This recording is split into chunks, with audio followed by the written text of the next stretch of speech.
reprendre la séance. On a récupéré un peu du temps,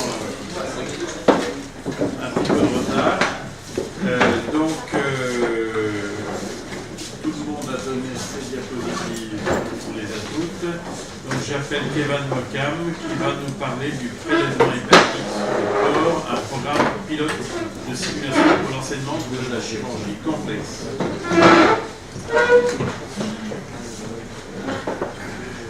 Messieurs les modérateurs, mes chers confrères, je vous remercie de m'avoir donné l'opportunité d'exprimer sur ce programme pilote d'enseignement qui est à ses débuts et en fait qui est parti d'un programme initialement de recherche expérimentale utilisant un modèle de chirurgie complexe hépatique sur le porc qui nous a permis d'aboutir actuellement à un programme de simulation qui permet donc l'enseignement de cette chirurgie complexe. On est encore à un stade de pilote, mais je vais vous présenter donc les résultats préliminaires et le feedback qu'on a eu. Tout d'abord, un petit rappel sur l'intérêt du modèle porcin qu'il peut avoir. C'est en fait un compromis entre un modèle de grand animal, avec des similitudes avec l'homme, donc une taille adaptée pour travailler sur les vaisseaux, sur de la dissection similaire à celle de l'homme, et qui, contrairement à d'autres modèles de grands animaux, tels que le chimpanzé ou le chien, est plus facilement accepté d'un point de vue éthique et pose moins donc de limites de ce point de vue-là. Ce modèle a été beaucoup utilisé par le passé en recherche expérimentale, notamment dans la chirurgie hépatique, que je vais développer moi-même étant un chirurgien hépatobiliaire, mais également de plus en plus dans l'enseignement par simulation. On verra qu'il y a probablement un lien à approfondir entre recherche expérimentale et utilisation de ce modèle pour l'enseignement. Donc ce programme a débuté tout d'abord sur un versant expérimental à Lyon, dans mon centre. On a tout d'abord souhaité développer des modèles de ce qu'on appelle des small for size, c'est-à-dire des hépatectomies extrêmes, ou bien des transplantations hépatiques mais de foie partielle. Et puis on a étudié différentes modalités de correction en fait, des anomalies qu'on va observer chez ces malades, c'est-à-dire de modulation du flux sanguin qui va arriver dans l'organe, que ce soit des techniques chirurgicales ou pharmacologiques. On a également essayer de développer une nomenclature standardisée, afin de standardiser l'utilisation de ce modèle pour ces différentes procédures, et puis on a essayé de l'appliquer d'un point de vue clinique. Alors une brève explication de ce qu'on cherche un petit peu à étudier. En chirurgie hépatique, les limites actuelles sont essentiellement liées au volume de foie qu'on va avoir à la fin de la procédure, qu'il s'agisse de la transplantation hépatique d'un foie partiel ou d'une hépatectomie étendue, où à chaque fois à la fin on va se retrouver avec un volume hépatique réduit. Or, ce volume hépatique réduit va être exposé à un flux sanguin qui est aussi élevé qu'avant, voire même pathologiquement trop élevé, étant donné que le malade va être cirrhotique avec un hyperdébit sanguin. Cela aboutit donc à ce qu'on appelle le syndrome de small for size, ça va aboutir à la perte de l'organe et donc au décès du patient. Donc ce modèle, nous avons essayé de développer à l'école de chirurgie à Lyon, initialement dans un but de recherche. On a donc cherché à développer des modèles d'hépatectomie extrême à 70%, 90% du parenchyme hépatique réséqué, et puis de greffe de foie partiel, le tout à l'école de chirurgie. L'équipe qui a été impliquée était en fait exactement la même équipe qui était impliquée dans notre activité de chirurgie hépatobiliaire et de transplantation hépatique à l'hôpital de la Croix-Rousse à Lyon, avec donc mes confrères et mes maîtres chirurgiens, et puis également nos confrères anesthésistes réanimateurs impliqués dans la chirurgie hépatobiliaire et dans la transplantation hépatique. Les interventions qu'on a développées, c'est tout d'abord des hépatectomies étendues, hépatectomie à 70%. Comme vous pouvez le voir sur cette image, le foie porcin est particulièrement adapté pour réaliser des hépatectomies séquentielles, puisqu'il se divise non pas en 2 lobes comme chez l'homme, mais en 4 lobes, permettant donc de façon assez aisée de retirer progressivement un certain pourcentage de parenchyme hépatique. Vous voyez que les procédures réalisées ici à l'école de chirurgie utilisent exactement la même instrumentation, donc la même technicité que celle employée chez l'humain et l'adulte. Voici donc une hépatectomie encore plus extrême qui va donc aboutir au small for size, on a dit, hein, un parenchyme trop peu abondant par rapport au flux sanguin qui va arriver. Vous voyez sur ces images qu'on utilise les mêmes instruments qu'en chirurgie humaine, et vous voyez ici sur l'image en haut à gauche notamment qu'on utilise donc des débitmètres de flux qui permettent donc d'enregistrer tous les paramètres hémodynamiques avant, pendant et après la procédure. De la même manière, voici des images de la transplantation hépatique sur le porc. D'abord un modèle utilisant un foie entier sur l'image de gauche, puis un foie partiel sur l'image plus à droite. Voilà, les mêmes séquences de chirurgie donc vasculaire finalement qu'on utilise en pratique clinique. Et puis durant toutes ces procédures, donc, on a effectué des mesures hémodynamiques, que ce soit les enregistrements de pression par ponction et cathétérisme direct, ou bien l'utilisation de sondes de débimétrie, le tout numérisé, enregistré prospectivement sur un logiciel dédié, permettant donc d'étudier toutes les variations hémodynamiques au cours de ces procédures complexes. Voici un exemple de procédure de modulation chirurgicale du flux porte. On essaye de faire varier le débit sanguin arrivant au foie, soit en liant l'artère splénique, comme vous pouvez voir sur l'image ici, soit carrément en faisant une simulation de splénectomie, c'est-à-dire on va faire une exclusion vasculaire complète de la rate, qui correspond à une splénectomie hémodynamique, et voir l'impact que ça pouvait avoir sur le devenir des chirurgiens. Alors, d'un point de vue expérimental, ce modèle qui a été initié en 2012 à l'école de chirurgie à Lyon a permis quand même d'aboutir à plusieurs publications toujours expérimentales, tout d'abord apportant l'efficacité du modèle. Le but de ma présentation, c'est de vous parler de l'enseignement, donc je ne vais pas les détailler, mais vous voyez que ça a permis également d'étudier la modulation chirurgicale, la modulation pharmacologique. On a également créé une nomenclature standardisée et surtout, ça nous a même permis d'aboutir à un essai randomisé qui a été accepté dans le cadre du PHRC 2015, qui randomise l'utilisation de la modulation pharmacologique par somatostatine après hépatectomie étendue sur des malades présentant à la fois d'hépatopathie. Alors finalement, à force d'utiliser ce modèle expérimental, initialement notre équipe était très peu fournie, donc systématiquement on sollicitait les internes du service, éventuellement même les étudiants en médecine. Donc au même titre qu'on mettait une rotation sur le bloc opératoire, sur le tour dans le service, et bien on mettait une rotation sur le bloc de chirurgie expérimentale, et finalement on s'est aperçu qu'initialement les internes allaient plutôt à reculons vers la chirurgie expérimentale, alors qu'à la fin ils se battaient pour y aller, parce que finalement c'est là qu'ils faisaient des gestes de haute technicité entre guillemets. Donc on a essayé un petit peu d'évaluer finalement l'intérêt de ce modèle de chirurgie complexe sur la formation de ces chirurgiens en devenir. Alors qui est-ce que ça a concerné? C'est une étude pilote, ça a concerné 30 internes de la région Rhône-Alpes-Auvergne, puisque l'enseignement du DESC à Lyon concerne aussi bien sûr les internes de Grenoble, de Clermont-Ferrand et de Saint-Étienne. L'enseignement a été prodigué par notre équipe de la Croix-Rousse à l'école de chirurgie, la même où on faisait ces séances de chirurgie expérimentale sur une période d'à peu près 4 ans. Vous voyez, l'instrumentation utilisée, c'est un véritable bloc opératoire de chirurgie expérimentale utilisant tous les instruments qu'on peut utiliser lors d'une greffe en clinique ou d'une hépatectomie étendue. Et ces séances étaient divisées de la manière suivante. Le matin, on effectuait des présentations théoriques rappelant toutes les étapes du prélèvement multi-organes et donc du prélèvement hépatique en pratique clinique.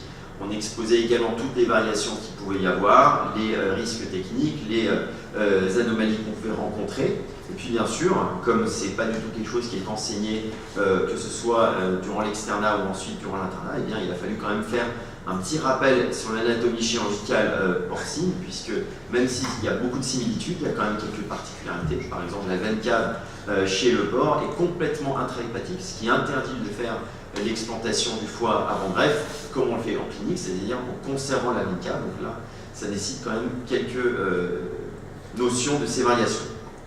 Suivait une pause, puis la séance de travaux pratiques sur l'animal, qui correspondait à une simulation d'un prélèvement hépatique sur l'animal, exactement de la même manière qu'on le faisait en chirurgie expérimentale et qui reproduisait en fait ce qu'on fait en pratique clinique, le tout dans les conditions le plus réelles possible. Même si on travaillait par une condition stérile, on demandait à ce que tous les chirurgiens portent une casaque stérile, des gants stériles, un calot, un masque, et qu'une instrumentation était réalisée par les élèves de l'école d'infirmières de bloc opératoire de Lyon, ce qui permettait et de les former et d'augmenter le réalisme du modèle. Voici donc un petit peu l'image de ces procédures. Donc il y avait à chaque fois 4 à 5 stands où 2 à 3 internes travaillaient sur un animal. Vous voyez ici la vue péropératoire après l'exposition, qui correspond en fait à la même incision qu'on va utiliser, l'incision médiane, voire l'incision en croix, qu'on utilise lors d'un prélèvement multi-organes chez l'humain. Voilà ensuite un exemple de la dissection qu'on demandait. Vous voyez ici une dissection du pédicule hépatique. C'est finalement un geste qu'on va peu confier en clinique à un interne en cours de formation. C'est un geste un peu craint parce qu'il expose à des problèmes hémorragiques, à des problèmes de plaie irréversibles, alors que chez l'animal, on ose leur transmettre ce geste dans sa totalité. Vous voyez ici squelettisation complète du pédicule hépatique. C'était particulièrement un des gestes qui était apprécié des internes.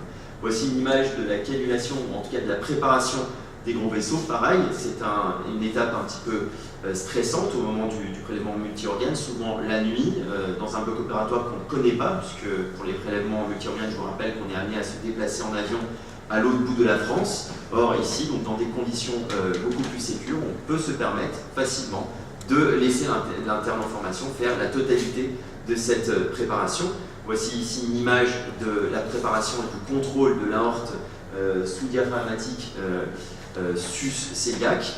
Pareil, hein, on laque l'œsophage, on contrôle l'aorte. Chez l'humain, il suffit qu'on mette un coup de dissecteur mal placé, on arrache une artère lombaire, le prélèvement tombe à l'eau. Ici, on a un petit peu plus on se sent un petit peu plus safe. Voilà ensuite une vue, par exemple, de la cannulation. Pareil, une fois que les canules sont mises en place, pour ceux qui ont déjà vu un prélèvement multi-organes, c'est vraiment une vue qui, à s'y méprendre, ressemble à ce qu'on observe en pratique clinique. Et enfin, la préparation de l'organe, une fois qu'il a été complètement exporté, dans la bassine de glace, où on va tester petit à petit tous les vaisseaux et les préparer en vue d'une transplantation. À l'issue de ces travaux pratiques, un retour d'expérience était mené à l'aide d'une enquête, une enquête qui était effectuée avant et ensuite après les séances théoriques et les travaux pratiques. Alors, concernant les résultats, donc il y avait 70% d'internes hommes, 30% d'internes femmes. Pour la plupart, ils avaient effectué au moins un semestre dans un service où il y avait une activité de prélèvement d'organes, c'est-à-dire un service où était effectuée la transplantation hépatique, et également la moitié d'entre eux avaient déjà effectué un semestre dans un service qui effectue un autre type de transplantation rénale, transplantation pulmonaire, voire cardiaque. Seul un dixième d'entre eux avait déjà participé à l'école francophone de prélèvement multi-organes, qui est la seule entité qui existe à ce jour, qui enseigne le prélèvement multi-organes et qui généralement est enseigné aux internes en fin de cursus, voire même aux chefs de clinique qui ont déjà débuté le prélèvement.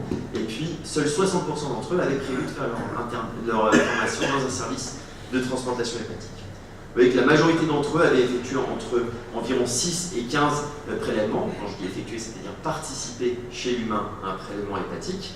Vous voyez que lorsqu'on essayait de séparer ce prélèvement en différents gestes, vous voyez que le nombre de gestes qu'ils avaient réellement effectués en pratique clinique était très faible, puisqu'en moyenne, ils avaient effectué une seule fois chacun des principaux gestes, c'est-à-dire chacune des principales étapes du prélèvement d'organes, telles que la cannulation de la veine mésentérique inférieure, la préparation de la rente cœliaque et les gestes qu'on a précédemment détaillés. Concernant l'évaluation préliminaire, vous voyez que la quasi-totalité d'entre eux ne se sentaient clairement pas autonomes pour effectuer un prélèvement multi-organes, alors qu'ils étaient tous plutôt dans un cursus avancé. Vous voyez que les situations redoutées étaient diverses et variées et concernaient essentiellement des problèmes vasculaires et donc un risque hémorragique et donc la nécessité d'avoir recours à un modèle qui saigne. Concernant ensuite l'intérêt des présentations théoriques, vous voyez que globalement les internes s'accordaient sur le fait que ces présentations leur avaient au mieux apporté quand même pas mal parce qu'ils connaissaient mal le sujet ou au pire avaient permis de préciser quelques détails. Et les mêmes constatations ont été faites à l'issue du travail pratique de l'exercice de simulation sur l'animal. Concernant la qualité du modèle, concernant l'avantage du modèle de simulation, les principaux avantages cités, c'était la dissection du pédicule hépatique, hein, que j'ai rapporté un petit peu avant, la dissection de la rente cœliaque, la cannulation, encore une fois, donc tous les gestes qui exposent un risque hémorragique. Et puis tous voulaient refaire le TP et considéraient qu'il était clairement nécessaire à leur formation qu'ils aient un projet de travailler dans un service de prélèvement d'organes. Donc en conclusion, ce modèle porcin de chirurgie hépatique complexe est très certainement un modèle de chirurgie expérimentale validé et il peut s'avérer intéressant pour l'enseignement par simulation car il est didactique, il est relativement proche de la réalité, comme vous avez pu le voir, il a été plébiscité.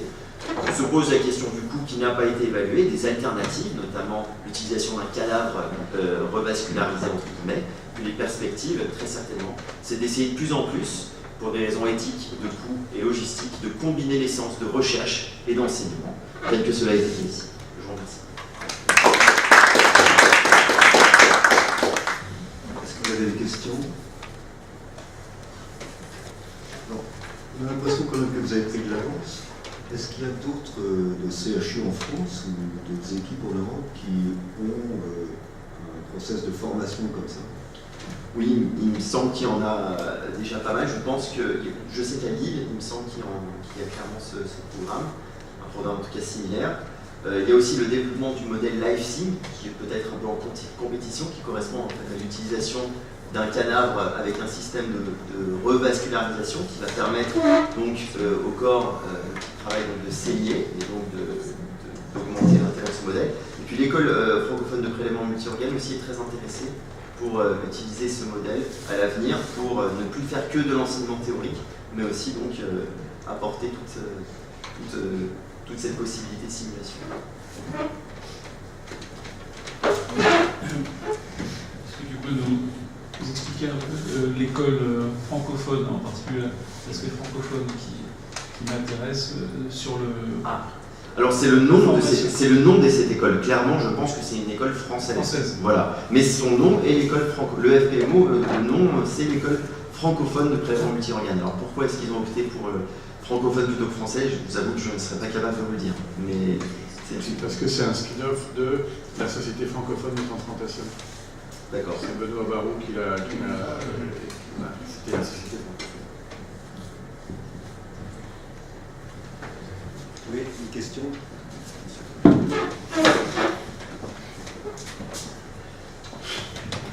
Jean-Marc Pastron. Merci, félicitations pour ce travail. J'aurais une remarque, pas une question. Tu fais de la simulation sans appliquer vraiment les règles de la simulation. Tu t'arrêtes, tu fais le briefing, le pré-briefing, la séance de simulation, et tu ne fais pas de débriefing, et tu gagnerais encore dans ton modèle en faisant un débriefing, en expliquant aux gens les points faibles, les points forts, de manière bienveillante, comme on fait en simulation, et puis ensuite tu pourrais faire ton enquête. Mais je pense que c'est important, vu le coût du modèle, l'organisation, de ne pas oublier ce temps de débriefing qui est essentiel dans ces techniques de simulation. Voilà, félicitations. Ok, merci beaucoup. Donc on va passer à la deuxième communication par Romain Nico de Lille. Évaluation du niveau de risque articulaire post-opératoire en chirurgie orthognatique, suivi prospectif de corps. Bonjour à tous, donc je me présente, je m'appelle Romain Nico, je suis maître de conférences universitaire, praticien hospitalier au CHU de Lille, et je vais vous présenter ce travail prospectif de cohorte, une cohorte qui a maintenant un peu plus de 5 ans, avec un suivi à long terme. Alors d'abord, qu'est-ce qu'une dysmorphose dentomaxillofaciale ou une malocclusion? C'est une disproportion des mâchoires qui aboutit à une anomalie de position des arcades dentaires qui touche 20 à 30% de la population générale. Dans cette sous-population, la prévalence des dysfonctionnements temporomandibulaires, des douleurs et des désordres internes de l'articulation temporomandibulaire est plus importante et arrive jusqu'à 25%. Le traitement de ces malocclusions et dysmorphoses dentosquelettiques, c'est le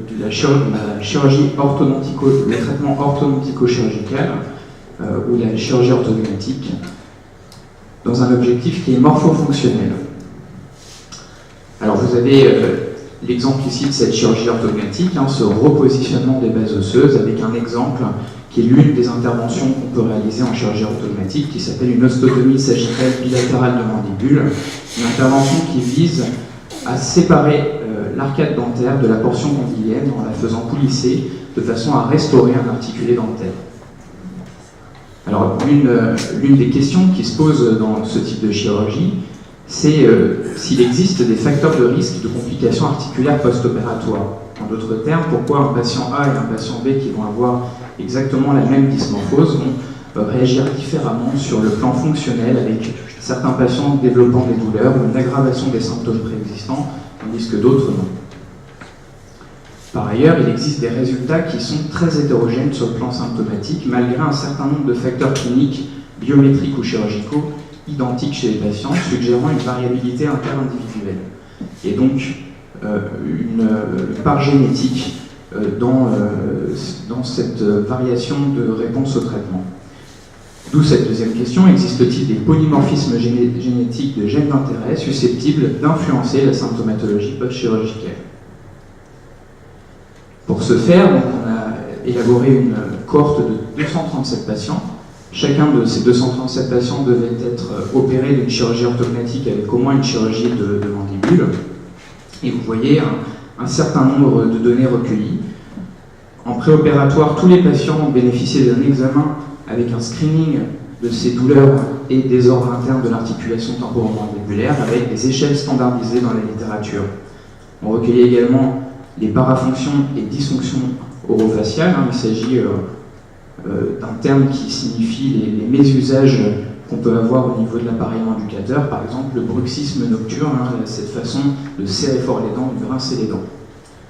Tous les patients avaient bénéficié d'un bilan téléradiographique qui nous permettait de classer les anomalies faciales, d'un prélèvement salivaire dans un objectif de génotypage. Ensuite, lors de la phase chirurgicale, chez tous les patients, on corrigeait le type d'ostéosynthèse et le type de mouvement mandibulaire. On réalisait également un prélèvement de muscles massétaires dans un objectif d'immunohistochimie, et chaque patient était suivi au long terme avec un premier temps à 1 an où on recueillait un nouveau bilan téléradiographique et les données concernant les symptômes et désordres internes de l'articulation temporomandibulaire. Au niveau génétique, nous avons recueilli un certain nombre de polymorphismes génétiques d'un certain nombre de gènes d'intérêt dans le cadre des douleurs, de la minéralisation osseuse ou du déterminisme musculaire. Alors, je vais vous présenter différents résultats qui ont fait l'objet de différentes publications. Tout d'abord, au niveau de ces problèmes de parafonction et dysfonction orofaciale, nous avons mis en évidence que le bruxisme, l'interposition linguale et la déglutition primaire préopératoire étaient des facteurs de risque, jusqu'à près de 4 fois, de développer une myalgie post-opératoire après la chirurgie orthodontique. De la même façon, le fait d'avoir au moins une dysfonction orofaciale était un facteur de risque d'avoir un déplacement discal en post-opératoire. Vous voyez ici, au niveau chirurgical, plusieurs façons de réaliser les ostéosynthèses. En bas, vous avez une ostéosynthèse qui est dite rigide, puisqu'elle est faite de façon bicorticale, avec des vis rétromolaires qui permettent de stabiliser le foyer fracturaire. Tandis qu'en haut, on utilise 2 plaques avec des vis monocorticales, donc une ostéosynthèse qui est dite plus souple. Dans la littérature, bien qu'il n'existe pas de travaux ayant permis de prouver ce postulat, de nombreux auteurs craignaient que les vis bicorticales puissent générer des douleurs et dysfonctionnements temporomandibulaires post-opératoires dus à une modification de la position condylienne. Dans notre population, en comparant les personnes qui avaient un montage souple et un montage rigide, nous n'avons pas trouvé d'influence de l'ostéosynthèse sur la santé temporomandibulaire après 1 an de suivi. Au niveau génétique, 3 résultats majeurs. Le premier, c'est l'association de génotypes d'ACTN3 qui code pour une myopie fibrile musculaire avec la dimension sagittale et verticale. En d'autres termes, les patients qui présentaient un certain génotype d'ACTN3 avaient tendance à avoir une fermeture de l'angle mandibulaire et un rapport entre le maxillaire et la mandibule en faveur d'une rétromandibulie. Au niveau histomorphométrique, on voit que ACTN3 ne colore que les fibres de type 2, ces fibres plus puissantes mais plus fatigables. Et on voit qu'il existe une augmentation significative de la surface moyenne de ces fibres chez les patients qui ont le génotype CC 577R comparé au génotype TT. Un autre résultat génotypique, c'est celui de l'association des génotypes de ENPP1, qui est un gène qui code pour la minéralisation osseuse, avec la morphologie condylienne. On a mis en évidence qu'il existait une association avec ENPP1 et la réduction de hauteur du condyle chez ces patients. Enfin, au niveau de la douleur, nous avons montré que le génotype muté AA du SNP du polymorphisme 2SR1, un gène qui code pour le récepteur alpha à l'œstrogène, était un facteur de risque de développer une aggravation douloureuse articulaire après chirurgie orthodontique. Pour conclure, on y est venu plusieurs fois aujourd'hui. On est venu plusieurs fois aujourd'hui à parler de la médecine de précision, cette Cette médecine de précision, elle est de plus en plus médiatisée, notamment avec le plan Obamacare. Et donc ces résultats, ils permettent d'identifier des facteurs de risque de développer une complication articulaire post-opératoire après une chirurgie qui est fonctionnelle, et surtout d'identifier des génotypes d'intérêt pour une médecine de précision. On peut par exemple imaginer utiliser de la toxine botulique A chez les patients qui ont un bruxisme nocturne ou qui ont le génotype muté du gène ACTM3. On peut également imaginer chez les patients qui ont un certain génotype du gène USR1 utiliser de la kétamine intra-articulaire en post-opératoire. Et ça, c'est des voies de recherche pour la suite. Je vous remercie.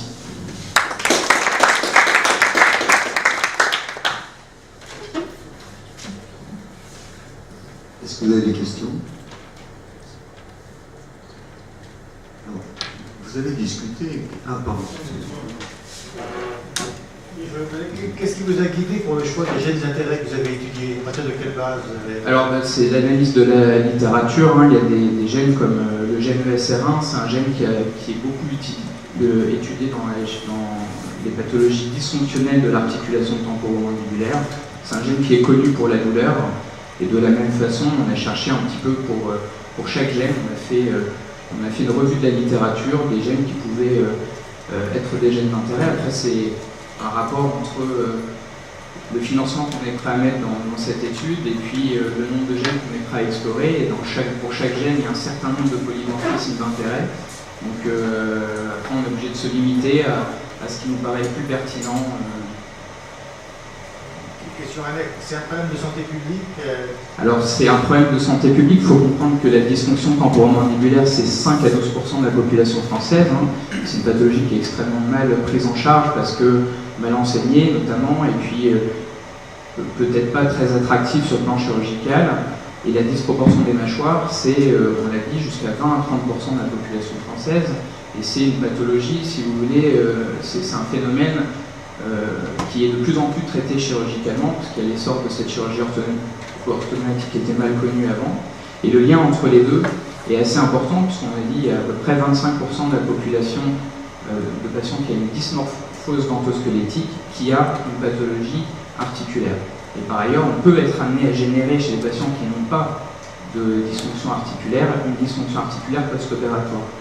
D'où l'intérêt, c'est-à-dire que quand on fait une chirurgie fonctionnelle, c'est d'ailleurs le même procédé en chirurgie du genou, j'imagine, on pourrait avoir exactement le même modèle, c'est se dire, je fais une chirurgie qui est fonctionnelle et il faudrait que je cible les facteurs de risque de développer des complications qui ne devraient pas exister dans une chirurgie fonctionnelle. Justement, ça doit être, parce que là c'est le muscle masséter, donc le caractère, et en fait les autres muscles du même patient ont les mêmes caractères génétiques. Donc on imagine ça peut intéresser, vous l'avez évoqué. Exactement, oui, bien sûr. Après, le chirurgien de la paroi, enfin... Exactement, oui. Alors après,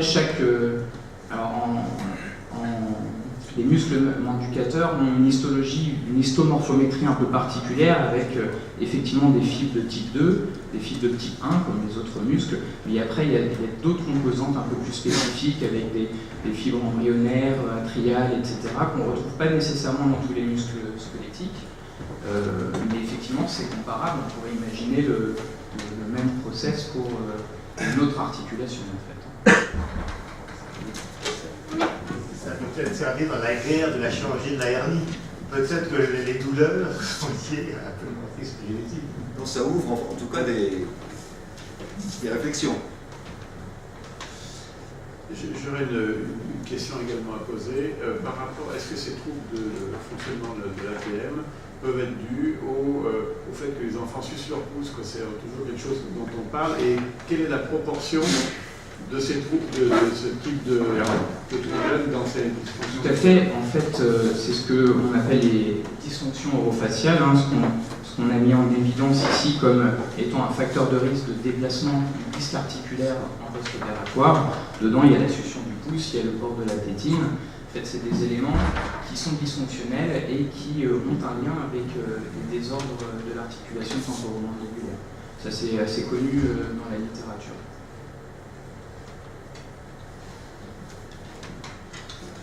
infiniment. Bien, merci beaucoup.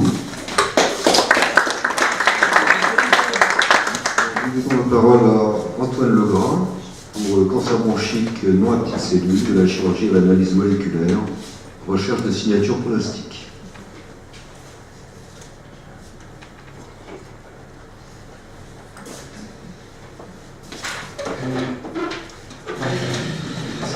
Bonjour à tous, je m'appelle Antoine Legrand, je suis chef de clinique en chirurgie thoracique. Monsieur le Président, Monsieur le membre de l'Académie nationale de chirurgie, chers maîtres, chers collègues, c'est un honneur pour moi de vous présenter aujourd'hui ces travaux qui illustrent mon effort de recherche sur la thématique de la cancérologie thoracique. Travaux réalisés sous la co-direction du professeur Lecomte-Eckbart et du professeur Blons au sein de l'Université Paris-Descartes. J'ai effectué mon clinica pendant 2 ans à l'hôpital Pompidou, puis pendant 1 an à l'hôpital Cochin. Et c'est en lien avec l'équipe de Sermons 47 que j'ai approché la recherche clinique et la recherche translationnelle. Et je vais vous présenter un résumé de ces travaux portant sur 2 axes majeurs qui sont la dissémination lymphatique et la caractérisation moléculaire du cancer du poumon. En guise d'introduction, il faut savoir que le cancer du poumon est premier en termes d'incidence et de mortalité à l'échelle mondiale et au 3e rang en France en termes d'incidence, et que la chirurgie est aujourd'hui le traitement de référence des stades précoces. Dans un premier temps, j'ai participé à l'évaluation des pratiques chirurgicales sur une période couvrant 32 ans et montrant la généralisation de la pratique du curage ganglionnaire médiastinal contemporaine de l'amélioration de la survie à 5 ans, tout stade confondu.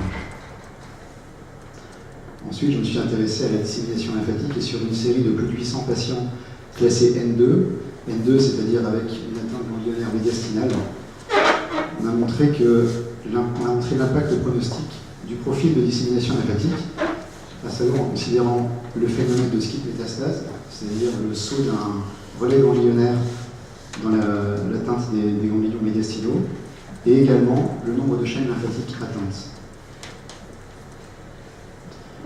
Ensuite, nous avons montré que sur une série de plus de 1000 patients, le nombre de ganglions issus du curage médiastinal suivait une distribution gaussienne.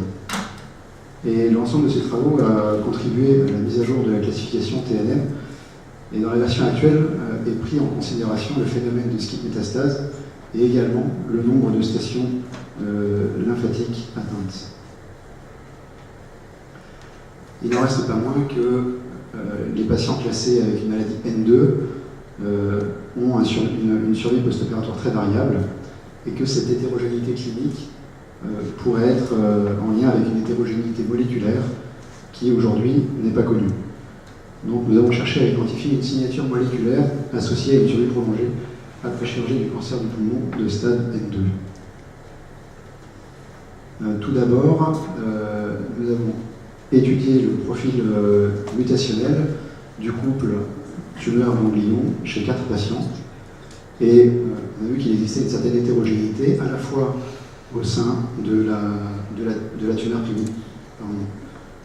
Au sein de la tumeur primitive, je vous montrerai bien, j'arrive pas. Celle-ci. Vous voyez au sein de la tumeur primitive, mais également au sein des ganglions. Et pour aller plus loin, on a analysé le transcriptome sur une cohorte faite de 9 patients en récidive précoce et 9 patients en survie prolongée, mais actuellement, ces résultats sont en cours d'analyse. Enfin, nous avons mis au point une étude nationale multicentrique prospective, cofinancée par l'INCa et la DGOS, pour inclure 200 patients sur 11 centres, afin d'effectuer un typage moléculaire extensif de la tumeur et des ganglions. Les inclusions devraient démarrer début 2019. Alors vous voyez qu'on a progressivement passé de l'étude de la dissémination lymphatique à la caractérisation moléculaire du cancer du poumon. Et en effet, j'ai participé à la mise au point du séquençage de nouvelle génération, ou NGS.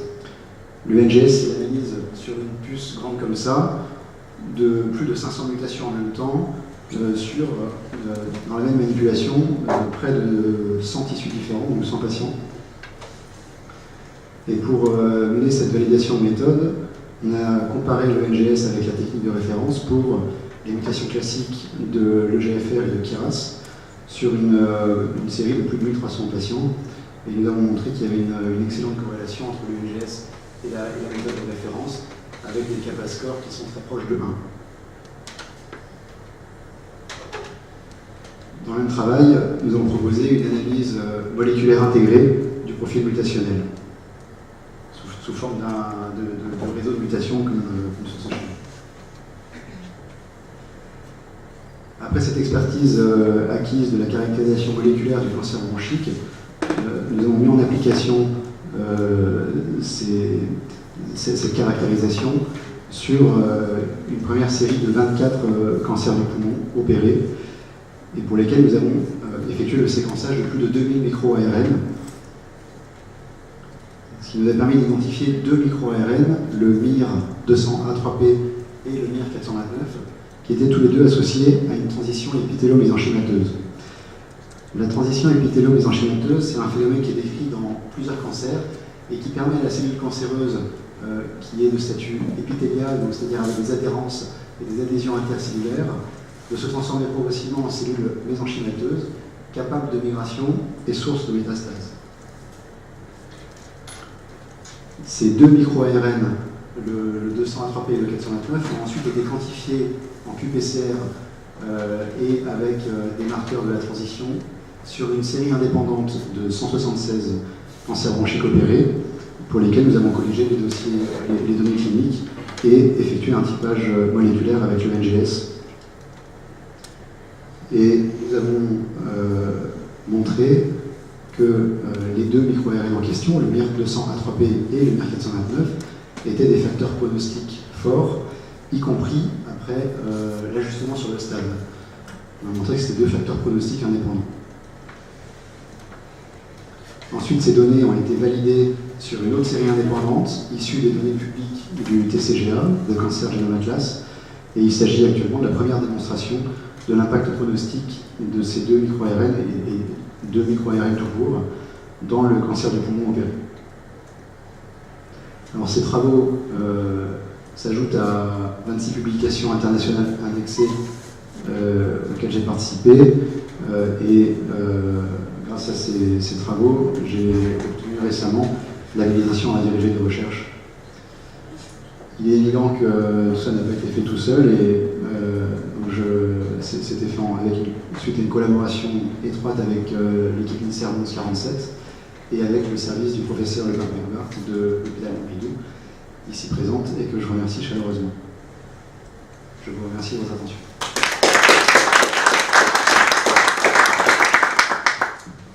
Eh bien, merci beaucoup.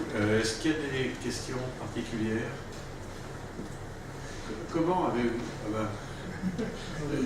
comment est-ce que vous avez choisi justement ces micro-ARN? Est-ce que vous avez fait du screening? C'est-à-dire qu'en fait, sur la série des 24 cancers bronchiques, on a effectué ça s'appelle un MIRSEC, donc c'est un séquençage de tous les micro-ARN connus. Ça fait plus de 2000. Et on a, avec une méthode statistique, identifié ceux qui étaient en rapport avec la transition épithélo-mésenchymateuse, qui était déjà un phénomène bien caractérisé dans l'équipe INSERM. Et c'est là qu'on a sorti 2 MIR. Et on s'est dit il faut qu'on les teste sur le plan pronostic. Donc on les a mis en application sur une seconde série. Et quelle est la prochaine étape et quelle va être l'application pratique de cette découverte? Bon, la prochaine étape, c'est d'essayer de corréler donc le niveau d'expression de ces micro-ARN sur des marqueurs plasmatiques. Donc là, c'est en train d'être fait. C'est pas facile parce qu'en fait, le facteur pronostic péjoratif, c'est quand ils sont effondrés. Donc on cherche quelque chose qui disparaît, c'est pas évident. Mais par l'identification des moyens de régulation du promoteur, on est en train de le mettre en œuvre. Et l'application pratique, ça va être d'affiner les stratégies de traitement périopératoire, parce que le cancer du poumon malgré les progrès actuels, la survie à 5 ans elle est autour de 50%. Et même dans les stades dits précoces, on connaît des rechutes. Pourtant, c'était une petite tumeur localisée, a priori bien opérée, a priori un curage, un ganglion négatif, mais le patient récidive et probablement ces phénomènes de transition mésenchymateuse jouent un rôle. Donc se développent également en parallèle des thérapies spécifiques de la transition qu'on pourrait proposer en adjuvant sur certains patients plus à risque que d'autres. Oui. Pour rejoindre là, c'est un peu ce que disait Dominique Franco, sur l'après. Je veux dire que ça en appelle un problème de santé publique du cancer bronchique, c'est-à-dire que voilà, des résultats pareils qui sont quand même très bluffants, on vient de dire, pour ne pas dire plus. Ça fait l'objet d'un vrai questionnement sur la recherche, parce que, enfin, sur aller plus loin en termes de santé publique, avec les répercussions que ça peut avoir, et les répercussions d'une part dans la détection, mais aussi dans le traitement ultérieur. Si on serait arrivé, ça pourrait peut-être être le traitement génétique de ce type de cancer. Donc c'est un truc énorme. Probablement, c'est multifactoriel, on va être amené à opérer les patients, leur mettre un peu de thérapie ciblée quand il y a un marqueur particulier, un peu de thérapie anti-transition quand elle est identifiée, et un peu de radiothérapie, etc. Pour aller un peu dans la continuité des questions, c'est par exemple une biopsie d'une tumeur chez un patient qui a un cancer, probablement un cancer bronchopulmonaire. La recherche du MIR429, c'est hors de prix, c'est irréaliste. Non, c'est quelque chose d'assez simple. C'est quelque chose d'assez simple. C'est une technique maintenant qu'il est identifié. En fait, au début, en effet, les méthodes de screening sont chères. Et donc, c'est pour ça que l'étude prospective qu'on monte, elle est onéreuse parce qu'on a un screening très large. Mais une fois que le marqueur est identifié, c'est pas très cher de chercher chez un patient. C'est cher si on veut en chercher plusieurs, mais juste celui-ci, non, c'est... Ce que vous cherchez, c'est un marqueur circulant. Alors là, il est dans la tumeur. Ouais. Là, il est dans la tumeur. Et en effet, maintenant, on est en train de chercher comment identifier plein de résultats, mais à partir du circulant. Ouais. Il y a beaucoup de circulants dans le cancer du poumon. Il y en a en effet, alors plutôt au stade métastatique, donc au stade de cancer localisé, les taux sont faibles. C'est pour ça que pour le moment, l'étude, on la cible sur les patients N2, donc avec l'envahissement ganglionnaire médiastinal et cela, il circule. Est-ce qu'on peut envisager d'utiliser des microchips pour faire une empreinte génétique moléculaire et identifier ces éléments qui sont intéressants? Les micropuces, en effet, ça donne des signatures. Il y a de la littérature là-dessus, il y en a beaucoup. Le problème, c'est qu'on a devant un problème de reproductibilité des micropuces. Et donc, et puis c'est cher.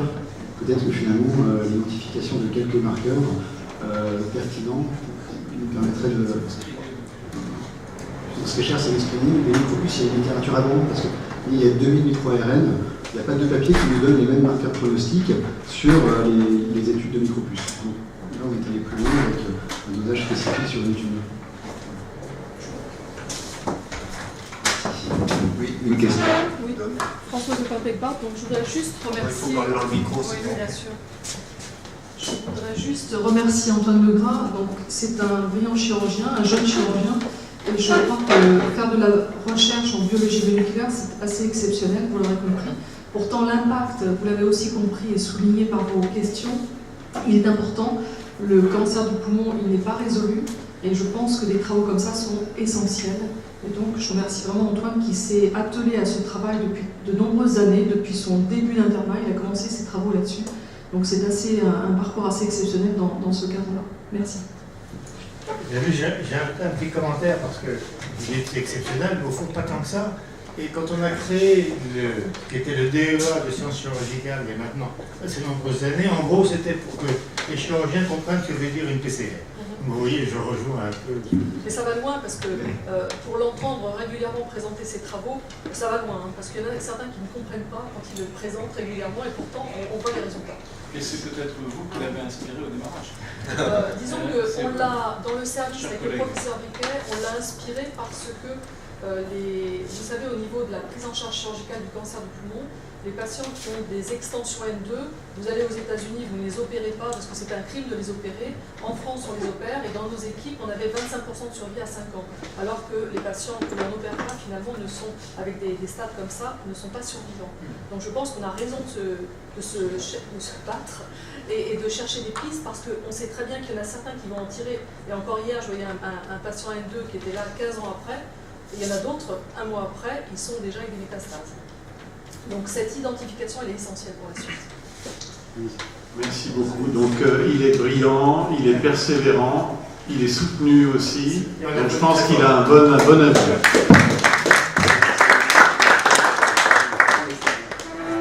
Bien, donc j'appelle maintenant le dernier orateur, Clément Baumgartner de Grenoble. Stimulation cérébrale profonde assistée par l'imagerie multimodale, optimisation par l'intelligence artificielle. Encore merci de nous permettre de présenter ces travaux et puis je remercie aussi l'équipe de Rennes qui m'a permis, alors que j'étais externe boutonneux, de pouvoir me familiariser avec la recherche. Donc, je vous présente ces travaux. La stimulation cérébrale profonde, brièvement, qu'est-ce que c'est? C'est dans le sud grenobloise, on a pu découvrir en arrivant, qui a environ 25 ans et qui n'est plus une spécialité confidentielle, puisqu'il y a plus de 150 000 patients implantés aujourd'hui, avec des indications de plus en plus larges et des résultats qui sont pour le moins spectaculaires. Ici, une dame atteinte d'une forme très sévère de dystonie, sans stimulation, puis après, avec stimulation, vous voyez que c'est le jour et la nuit. C'est néanmoins une chirurgie très lourde et il faut que les patients soient très sévères pour pouvoir endurer ce type de chirurgie. Qui est lourde, longue, complexe, et j'introduis deux notions qui sont celles de workflow et de pipeline. Cécile Bataillé montrait que pour faire mieux, on était obligé de faire avec beaucoup, et pour ces chirurgies, on est obligé de s'appuyer sur des données cliniques, des données d'imagerie avec un scanner préopératoire, une IRM préopératoire.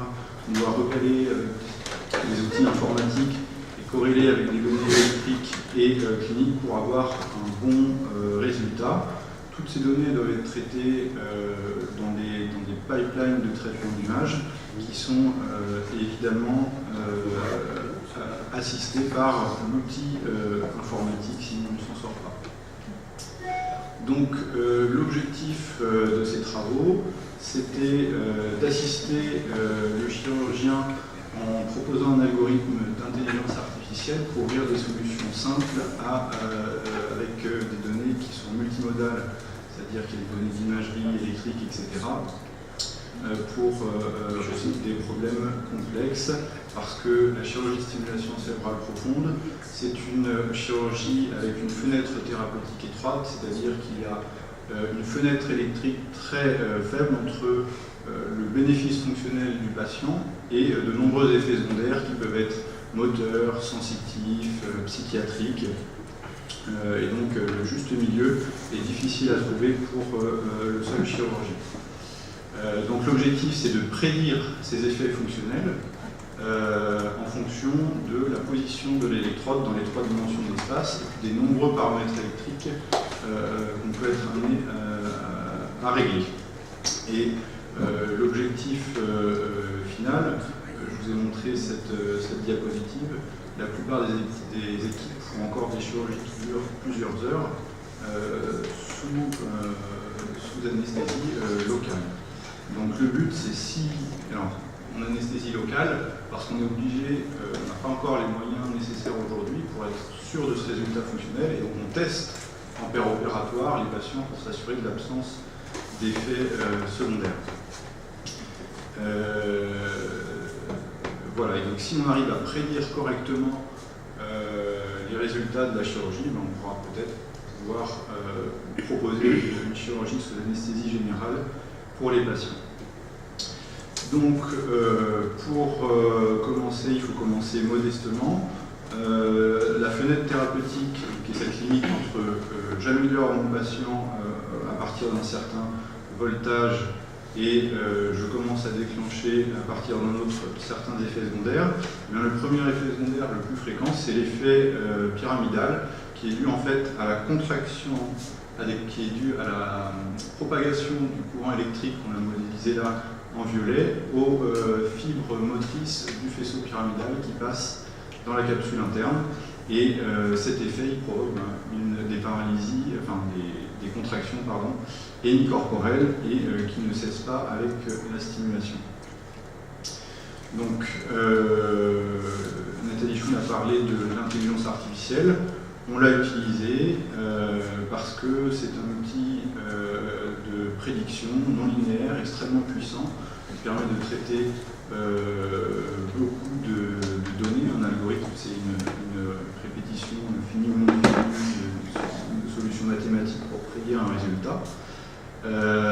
Et donc on a donné en entrée un réseau de neurones artificiels. Un réseau de neurones artificiels, c'est une analogie mathématique du cerveau humain. En tout cas, ça s'est voulu comme ça. Et qui permet de prédire un résultat. Donc en entrée, on lui a donné tout simplement les coordonnées tridimensionnelles de l'électrode et le courant électrique appliqué au bout de l'électrode. Et on demande à l'ordinateur de prédire ou pas l'apparition de l'effet secondaire. On a fait une première étude qui voulait être une preuve de concept dans une étude prospective de 10 patients qui étaient implantés dans le pallidum interne. On a récupéré les données cliniques. Pour nourrir un algorithme d'intelligence artificielle, il faut des données. Donc je mettais ma blouse d'externe et j'allais tester les patients dans leur chambre, des patients qui étaient implantés. Je testais au fur et à mesure des paramètres électriques de manière croissante. Je fais juste une digression. Ce qui m'a énormément plu dans ce travail, c'était parce que les patients me demandaient mais à quoi ça sert, qu'est-ce que vous faites, et donc avec mes données finalement. Et donc je leur expliquais qu'on était en train d'entraîner une machine qui s'améliorait au fur et à mesure et qui allait permettre à d'autres patients d'avoir des résultats encore meilleurs que ceux qu'ils avaient.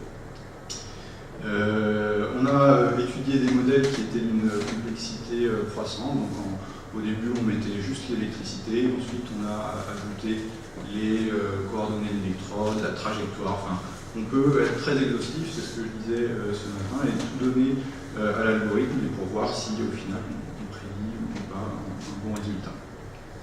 Et donc on a eu des résultats qui étaient intéressants avec un kappa. Alors moi j'aime bien le kappa pour mesurer la précision diagnostique.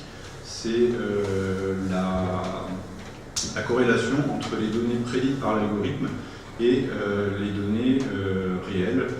C'est une échelle qui va de -1 à 1, et à 1 on est parfait, donc là on arrivait à avoir 0,78, ce qui est plutôt bien, avec une sensibilité et une spécificité tout à fait satisfaisante. Alors, ça ne sert à rien de faire un outil s'il n'est pas... Pardon.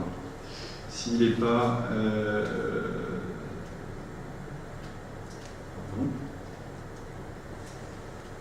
Voilà. Facile à utiliser pour le chirurgien. Donc c'est une application qui s'appelle PDBS, qui assiste le chirurgien dans la planification du geste chirurgical. On peut définir un point d'entrée, un point cible qui est ici dans le noyau sous-thalamique. On peut éviter le cortex, les sillons corticaux ou basse les vaisseaux pour éviter les saignements. Et surtout, on peut afficher de manière simple et visuelle une carte de chaleur qui va prédire exactement à partir de tel paramètre électrique et dans cette position je vais déclencher ou pas un effet pyramidal. Et le chirurgien peut même en avance définir quelles limites il trouve comme acceptable. Je veux qu'à 5 millivolts, je sois sûr de ne pas avoir d'effet secondaire. Ensuite, après cette preuve de concept, on a comparé cette solution prédictive avec le gold standard, qui était pas une solution d'intelligence artificielle, mais un modèle biophysique de prédiction du courant du tissu qui est théoriquement activé par l'électrode. Donc c'est ce modèle violet. C'est un modèle tout à fait précis quand il est optimisé. Mais pour l'optimiser, pour prendre en compte l'anisotropie des tissus, il faut de la diffusion, il faut de l'imagerie en tenseur de diffusion, et ça, c'est pas facilement disponible. Pour faire un bon modèle, il faut 15 heures de calcul avec un ordinateur performant. Donc, on a évalué ce modèle simplifié, qui est le modèle commercialisé, dans une étude prospective avec 20 patients stimulés dans le node isothalamique et 1700 testings, donc recueillis au lit du patient. Et on a montré une très bonne prédictibilité de notre outil par rapport à l'outil commercial simplifié avec des résultats significatifs. On était très content de voir que les auteurs avaient révisé l'indication de l'utilisation de l'outil simplifié par la suite.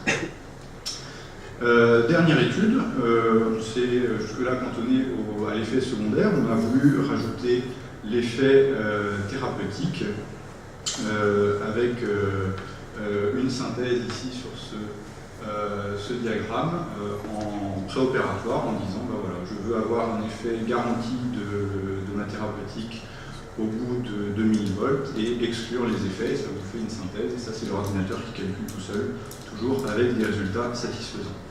Donc je pense que l'intelligence artificielle est une modalité supplémentaire pour la chirurgie assistée par l'information qui devient de plus en plus multimodale. On se retrouve parfois encombré par toute cette information. La limite, c'est que la qualité des prédictions dépend énormément de la qualité des données, et donc il faut avoir un recueil exhaustif et de qualité des données pour avoir de bons résultats. Une des limites, c'est que c'est difficile dans ces chirurgies d'hyperspécialité de trouver des résultats sur des grandes études multicentriques et selon les critères américains qui freinent parfois un peu la recherche, et je pense qu'il faut parfois oser lancer les industriels et puis tester l'outil. On l'a testé dans notre centre, on est très content. Collecter les données, il faut qu'on s'y mette tous. Quelques perspectives, parce que pour avancer, il faut rêver un petit peu. Ce que je trouve, ce qui m'a vraiment beaucoup séduit dans ce travail, c'est cette notion de modèle incrémental. C'est que plus on teste de patients, plus on collecte de données, et plus on améliore nos modèles. Et puis pourquoi pas ensuite coupler, on parle d'autonomiser les drones dans l'armée, pourquoi pas coupler ces informations avec le robot pour un geste de plus en plus automatisé, si ça se fait pour le bénéfice du patient, toujours sous le contrôle des chirurgiens. Je pense que le shift qu'on doit faire, c'est apprendre à utiliser ces outils d'intelligence artificielle pour le service des patients. Voilà, je vous remercie.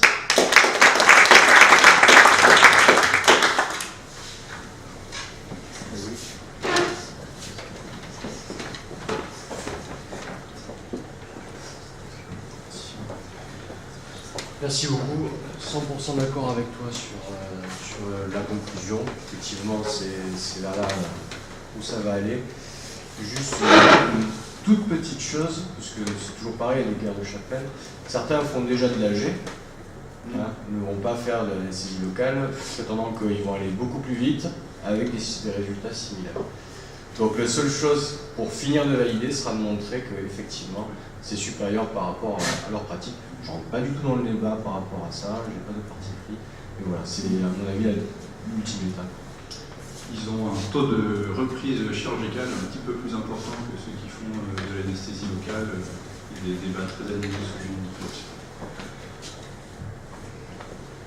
D'autres questions? Je pose la même question, vous avez un brevet là-dessus? Il y a un partenariat avec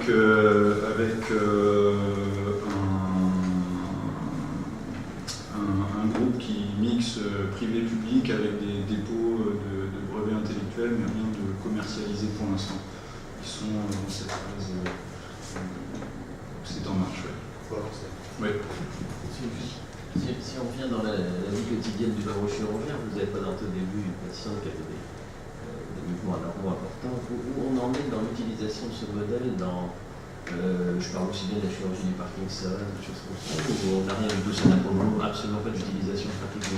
On n'est pas neurochirurgien. Donc vous voulez parler de l'élargissement des indications? Oui, c'est ça. Est-ce que si vous voulez, on va amener... Moi, je connais beaucoup de patients opérés, j'en ai envoyé beaucoup dans des centres. On est, quand on envoie des patients extrêmement inquiets à qui on envoie, parce que j'ai vu des résultats extrêmement différents d'une équipe à l'autre.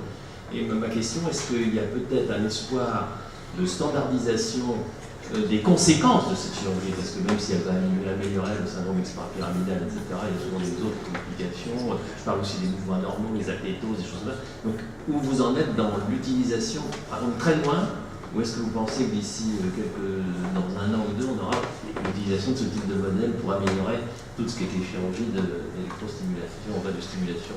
On parle bien de l'élargissement des indications. Oui, c'est ça, l'élargissement et l'utilisation pratique courante. La DBS, je la compare un peu à la psychochirurgie des années 50, où on a beaucoup d'espoir, où on pense qu'on va révolutionner toutes les maladies neuropsychiatriques avec ces modèles, donc notamment des élargissements pour la dépression, Alzheimer, ou des études chinoises sur l'augmentation des fonctions cognitives. Il y a des essais qui s'arrêtent en cours de route parce qu'ils montrent qu'il n'y a pas d'intérêt, que c'est finalement dangereux pour les patients de continuer. Donc je pense qu'il y a un engouement qui continue encore et puis qui reviendra à des indications qui marchent vraiment comme le Parkinson ou la dystonie, malheureusement. À moins qu'on ait une compréhension très poussée de ces maladies, mais qui sont de toute façon plurifactorielles et qu'on ne réglera pas à coup d'électrons. J'ai pas tout écouté, et dans la dépression, parce qu'il y a eu beaucoup de choses qui ont été faites, là, et je sais qu'il y a attribué des PHRC à des gens qui travaillaient sur... Alors, je pense qu'il y a quelque chose qu'il faut qu'on évalue en DBS, c'est l'effet placebo, parce que quand vous avez une chirurgie comme ça, l'effet il est énorme. Il y a tout un rituel, donc il y a des patients qui sont guéris, d'autres pas du tout. Je ne pense pas qu'on puisse résumer la dépression à un déficit localisé.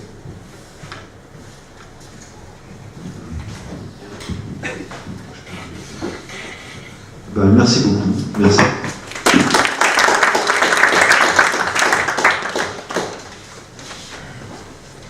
On donne la parole à Jean-Marc Bast de Rouen pour une conférence sur la programmation et le pilotage des interventions chirurgicales. Effectivement, alors là, il y a beaucoup d'outils. Alors, comment faire le tri? Quel est le plus efficient?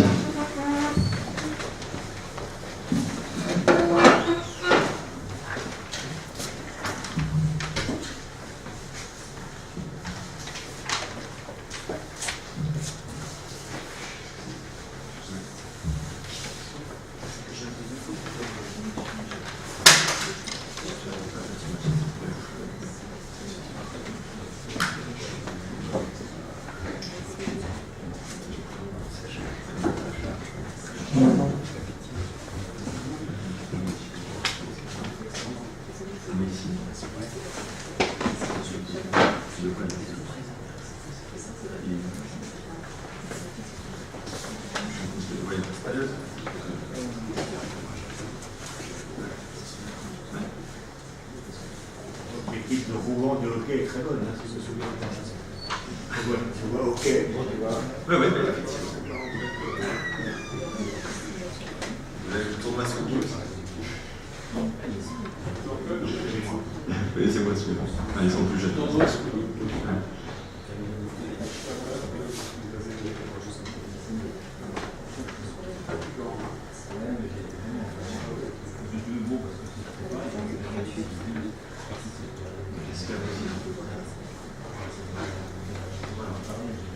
Monsieur le Président, chers confrères, je vous remercie de m'avoir invité pour cette petite dissertation chirurgicale qui est un peu loin en fait de mes thématiques, mais enfin on s'intéresse à tout. Alors j'ai essayé de faire quelque chose d'assez large.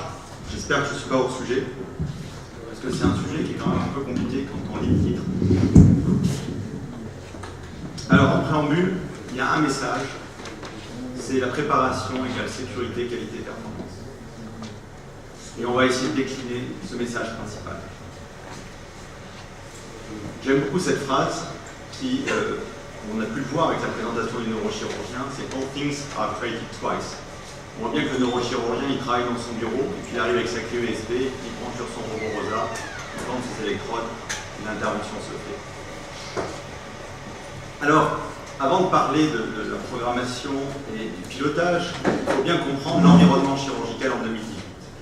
Les lois du travail ont changé avec le robot compensateur, les 35 heures, les modifications des établissements, les regroupements, les certifications, la tarification de l'activité, la mutualisation des équipes et matériels, les nouvelles technologies, les patients, les exigences sociétales, le parcours patient avec l'ambulatoire.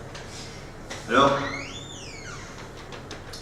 dans ce nouvel environnement, on essaie bien sûr souvent de faire l'analogie avec l'aéronautique. Alors, piloter, c'est programmer. Effectivement, piloter, c'est organiser des vols, organiser un plan de vol, organiser son équipe, organiser son équipage, gérer une crise, mais c'est aussi se former, c'est aussi évaluer, c'est aussi assez technologique, mais aussi très non technologique. Et alors, opérer, qu'en est-il? Voici le plan que j'ai essayé de détailler sur cette dissertation chirurgicale. La programmation préopératoire, la planification opératoire, le briefing opératoire avec les checklists et les temps de vol, le pilotage préopératoire, technique, non technique, en situation de crise, le débriefing chirurgical, l'évaluation des pratiques. Alors la programmation opératoire, oui, pourquoi dans un monde pliomorphe et centralisé, on est sorti du monde des équipes avec les petits blocs opératoires d'une salle ou deux, on rentre maintenant dans des grands blocs avec bientôt le plus grand bloc en France, européen, je ne parle pas au monde, européen bien sûr, à Rennes avec 55 salles sur un même plateau technique, là vous voyez avec une programmation centralisée. Il y aura peut-être de l'intelligence artificielle pour la programmation, probablement. Tout ça pour vous dire que les plateaux techniques sont mutualisés, les programmations sont centralisées. On mélange des chirurgies réglées, standardisées, avec des chirurgies plus ou moins lourdes et complexes. La chirurgie ambulatoire a été sortie, mais il faut aussi pouvoir accéder aux plateaux techniques qui sont lourds. La chirurgie peut être multidisciplinaire, elle est extrêmement spécialisée, mais pour certaines zones, il faut opérer à 2-3 équipes. La chirurgie universitaire, je ferai un petit aparté, avec des programmations qui doivent être adaptées, car évidemment, l'objet, c'est l'innovation, la chirurgie plus lourde et la formation des jeunes. Et enfin, la chirurgie d'urgence, qui, elle, est assez complexe dans tout ce qui est programmé, puisque, par définition, elle est urgente. Alors, pourquoi la programmation? Tout simplement pour améliorer la sécurité, améliorer les performances, améliorer la qualité de vie au travail aussi, et tout ça avec, bien sûr, une notion de rentabilité. Alors, les 5 règles que j'ai retrouvées de la programmation, qui sont des règles simples à suivre, il faut bien sûr respecter la planification. On ne change pas les programmes. On essaie de respecter les vacations accordées. Alors bon, ils insistent beaucoup sur le fait que les programmations soient faites la semaine d'avant. Évidemment, c'est plus simple. Et je dirais même que c'est quasiment réglementaire. Et il est réglementaire d'avoir au cours de ce stade de programmation le chirurgien et l'anesthésiste. Ça, c'est réglementaire. Elle est contrôlée, elle peut être réajustée évidemment. Chaque fois qu'on réajuste, ça peut poser des problèmes. Pourquoi? Puisqu'il faut accueillir des malades, il faut du matériel, il faut des équipes. Vous voyez, dès qu'on commence à mettre le doigt dans la programmation, c'est un métier d'ingénieur presque, plus que de chirurgien. Enfin, le chirurgien doit être intéressé par ça. Et il préconise d'avoir une programmation la semaine d'avant, le vendredi. Alors, je vous donne ici un exemple, sans rentrer dedans, sur un planning fait par un coordinateur de bloc opératoire. On a finalement des choses qui sont assez précises et qui permettent à la fois de faire une programmation détaillée, mais aussi de faire de la recherche et de l'évaluation, avec peut-être des référentiels par intervention, ce qui est un peu l'objectif, c'est-à-dire d'essayer de standardiser les gestes, mais ce qui n'est pas si simple. Alors c'est quoi un plateau technique moderne? C'est un plateau technique qui est polyvalent, mutualisé. Alors il y a intra et extra, c'est-à-dire quand on parle de programmation opératoire, il y a ce qui va se passer dans le bloc opératoire, mais ce qui va se passer à l'extérieur du bloc opératoire. L'acheminement du matériel, l'acheminement des malades, le personnel. Un point en particulier sur les plateaux techniques. Évidemment, on parle beaucoup de technicité, de technologie, qui a un coût, puis on se retrouve avec du matériel que l'on doit partager. Et partager du matériel, ça demande une certaine éducation, c'est pas simple, et ça demande de l'organisation. Alors vous voyez ici, si vous voulez développer une salle hybride, une seule équipe ne peut pas fournir une salle hybride. Une seule équipe ne veut pas travailler avec un OARM ou avec un Zygo ou avec un robot Rosa par exemple. Une seule équipe ne peut pas travailler avec le robot XI, en tout cas c'est compliqué. Donc il faut partager et donc programmer. Un point sur la chirurgie universitaire par rapport à la chirurgie libérale. Évidemment, je considère ça de manière globale. Évidemment, il y a moins de standardisation puisque les opérateurs sont souvent plus nombreux et plus jeunes. Les indications sont moins standardisées avec des temps opératoires qui sont variables et pas toujours faciles à planifier. Ce qui pose évidemment des problèmes réguliers dans les blocs opératoires de CHU, en partie à cause de ça. Le développement des nouvelles technologies. Il faut comprendre qu'à l'heure actuelle, les parcours de soins changent, les durées d'hospitalisation diminuent, mais les temps opératoires ne diminuent pas forcément avec l'avènement de la chirurgie mini-invasive. On a plus de technologie, plus de planification, ça prend parfois plus de temps avec des résultats qui sont meilleurs, mais cette donnée de l'augmentation du temps opératoire doit être prise en compte dans la réflexion de l'innovation clinique. Et puis évidemment, il y a des enjeux qui sont différents pour la formation. On estime entre 15 et 20% de temps supplémentaire, je pense que c'est même peut-être plus. Un point sur la chirurgie ambulatoire. La chirurgie ambulatoire, finalement, ça pourrait être un critère de qualité d'un établissement. À l'heure actuelle, en France, 45% des gestes sont réalisés de manière globale en chirurgie ambulatoire. Certaines spécialités, c'est 95% en l'ophtalmo. La chirurgie cardiaque, ça doit être 1%, l'ablation de tube d'acier. Mais vous voyez, les objectifs dans les hôpitaux universitaires est de 45%, on atteint 35, 36, 37%. On nous impose ce switch vers l'ambulatoire, qui est une chose qui est à mon avis pertinente, d'avoir comme ça des tutelles qui nous imposent certaines choses parce qu'autrement on ne bougerait pas. Mais c'est quand même compliqué dans le fonctionnement actuel. Alors, pour faire ça, il faut simplifier les pratiques et il faut réduire les moyens. Le développement de la chirurgie ambulatoire a aussi, je crois, un impact positif sur la chirurgie conventionnelle avec le développement de la RAC, qui vient évidemment de cette culture de la chirurgie ambulatoire. Maintenant, on va passer sur un environnement un peu plus chirurgical qui est la planification opératoire, c'est-à-dire de la programmation aussi. Alors, je donne un exemple ici de quelques photos de mon ami Stéphane Deray au CHU de Rouen, qui fait de la stimulation, mais aussi de l'enregistrement. Et ce qu'il aime à dire, c'est qu'il arrive au bloc avec sa clé USB et il a déjà fait la chirurgie dans son bureau. Bon, évidemment, vous voyez, ensuite, il a son robot, l'OAR, ça devient très technologique. Alors, un autre exemple, qui est plus personnel, c'est la segmentectomie pulmonaire, qui est une intervention qui est en train de se développer en chirurgie devant le dépistage de lésions de plus en plus précoces. Donc, on sort du N2, mais sur des petites lésions. Et vous voyez, on peut, en staff préopératoire, une semaine avant, préparer l'intervention avec des reconstructions 3D, et notamment étudier, bien sûr, les variations anatomiques qui sont constantes quand on commence à aller sur le segment. Voilà. Donc voilà, on est sur de la planification, de la programmation de l'acte chirurgical. Le briefing opératoire, là maintenant on rentre dans le bloc opératoire. Et là on parle de gestion d'équipe, de sécurité, de performance. Le pilotage, qu'est-ce que c'est pour un chirurgien finalement? C'est de respecter les procédures et le développement des procédures. Je souhaiterais ajouter un mot ici à l'Académie de chirurgie, car dans les blocs en France, on n'atteint pas encore 100% des checklists HAS, ce qui est finalement presque un scandale quand on sait que les publications ont été réalisées en 2003 dans New England et qu'on est encore en train de demander si dans les certifications, les établissements ou les équipes chirurgicales réalisent la checklist. Le chirurgien doit être le pilote de cette checklist. Il doit imposer de réaliser une checklist, même si ce n'est pas lui qui l'a fait, si c'est l'infirmière qui est la responsable. C'est essentiel. Voilà ici la publication par un chirurgien qui finalement révolutionne la chirurgie, non pas par sa main, mais par son esprit, qui est Atul Gawande, qui considère que la chirurgie est un métier d'expert et que les experts ont besoin d'être aidés. Et la checklist est une aide. Il décrit l'erreur de l'ignorance et l'erreur de l'inaptitude. L'erreur de l'ignorance, quand on ignore, on ignore. Mais quand on sait et qu'on ne fait pas, ça c'est un autre problème. Alors vous voyez ici, experts need help. La checklist peut aller encore plus loin. On a parlé du patient en bloc opératoire, mais en fait, la chirurgie, c'est un parcours. C'est un patient en dehors de l'hôpital, qui arrive à l'hôpital, qui arrive au bloc opératoire et qui sort. Et les Hollandais sont très en avance sur cette checklist, sur les procédures à suivre. Alors évidemment, on sort de l'art chirurgical qu'on a pu rêver quand on était plus jeune, mais enfin, le résultat est là. Regardez. Quand on implémente une checklist à l'entrée, une checklist à l'entrée du bloc, une checklist avant l'incision, une checklist à la sortie, on a ce résultat, 27% à 13% de complications en moins, mortalité de 1,2% à 0,8% sur 5 hôpitaux hollandais.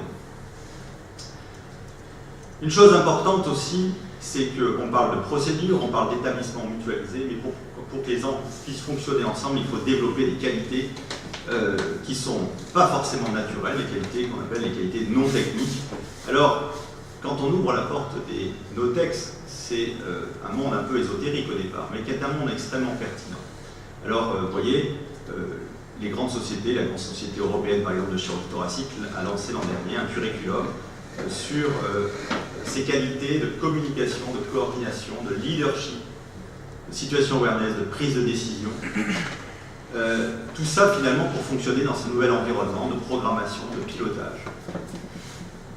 On sait aussi que l'entraînement en équipe a un impact aussi sur la mortalité. Mais s'entraîner en équipe, c'est aussi maîtriser toute cette partie non technique. Alors, on va parler un peu plus maintenant de la main, avec le pilotage chirurgical. Alors, ça peut être aussi ça le pilotage chirurgical. Je vous donne un exemple ici qui me concerne, c'est la chirurgie de lésions multiples pulmonaires de conservation. Donc on va commencer par l'évaluation préopératoire avec cette reconstruction, ce planning que l'on fait. Donc là vous avez l'histoire d'un homme qui a 65 ans, je fais juste un peu de clinique maintenant, qui a un premier cancer il y a 12 ans, deuxième cancer avec une métastase contralatérale, de la radiothérapie, il est suivi pour 3 lésions d'évolution lente. On est sur des pathologies finalement avec une épidémiologie et une évolution qui est un peu différente des cancers qu'on connaissait. On a un scanner et on va faire une planification. Alors là c'est un logiciel qui s'appelle Visible Patient, que vous connaissez puisque c'est une spin-off de l'IRCAD, qui développe des modélisations 3D et qui permet de planifier avec une qualité que n'ont pas les autres concurrents, c'est de pouvoir voir en transparence dans le parenchyme pour bien évaluer l'anatomie. Alors ici, on va faire le planning et on va se rendre compte que l'on peut faire, pour essayer de conserver une partie du poumon quand même, puisqu'il y a déjà une lobectomie, on va pouvoir planifier, discuter ensemble, en équipe, au cours du staff, la chirurgie la plus adaptée pour ce patient. Alors vous voyez, là on n'est pas dans la standardisation, on est dans la chirurgie finalement sur mesure, et donc elle demande d'être programmée, elle demande d'être discutée. Alors on peut se servir aussi de cette planification, ensuite comme vous allez le voir, pour piloter en péropératoire. C'est de l'assistance. Alors on a parlé d'assistance avec l'IA, mais il y aura l'assistance avec l'imagerie, l'assistance de la main avec le robot, et cette assistance cognitive avec les checklists, avec le... Alors je vais avancer un peu, c'était juste pour vous montrer la planification et en péropératoire, le pilotage péropératoire de l'image. Donc le chirurgien va être assisté, non pas voilà, avec une superposition d'images, mais ce qu'on appelle la réalité virtuelle, à la différence de la réalité augmentée, qui est une autre aventure. On y arrivera bien sûr, il y a beaucoup de travaux là-dessus en chirurgie hépatique, chirurgie pulmonaire c'est un peu plus compliqué, et vous voyez on peut comparer, s'aider avec une image. Alors, maintenant le pilotage de crise, parce que la chirurgie c'est aussi savoir gérer une crise, c'est pas forcément de la chirurgie toujours extrêmement fine, on peut avoir des plaies, des choses graves. Alors, il faut apprendre à gérer une équipe, et une équipe multidisciplinaire et interprofessionnelle, et pour ça, il y a une technique qui est la simulation d'équipe dans le cadre de scénarios complexes. C'est un outil pédagogique extrêmement puissant qui devrait être, je crois, incorporé dans toutes les formations chirurgicales modernes. Alors on voit bien que, encore, à toutes les Rwandais de Harvard préconisent d'utiliser ces checklists de crise en cas de situation de crise, comme dans les hémorragies, les arrêts cardiaques, les désaturations. Alors je vous montre ici un exemple de scénario d'équipe que l'on fait, nous au CHU de Rouen. Pour quelles raisons on fait ces simulations d'équipe? Parce qu'on se retrouve confronté à de la technologie, à des équipes mutualisées, à de la chirurgie à risque, et donc, à un moment donné, on a eu besoin de travailler en équipe et d'améliorer nos pratiques. Alors, vous voyez, c'est de la simulation avec du briefing, un scénario complexe, du débriefing. Et juste pour vous montrer ce que c'est que d'opérer au robot et d'avoir une plaie. Alors vous voyez, là, c'est le pilote, il va falloir qu'il gère aussi à la fois de la technologie, mais une équipe en situation de crise, à distance, puisque la chirurgie robotique est à distance du malade. Alors là, c'est une chirurgie pour une segmentectomie, et on cherche la veine V1, qu'on ne trouve pas, parce que dans ce cas de figure, il n'y a pas eu de programmation préopératoire. Vous voyez, une première déviation, on n'a pas respecté la procédure, je ne rentre pas dans les détails de ce non-respect, mais comme quoi, pas de respect de la procédure, on cherche cette veine, on ne la trouve pas, mais enfin on a une bonne image, on est immergé dedans. Et on essaie de disséquer le long de la gaine.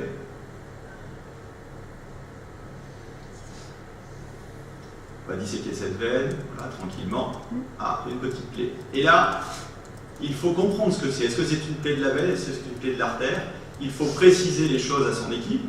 C'est ce qu'on appelle la connaissance de la situation avant de prendre une décision.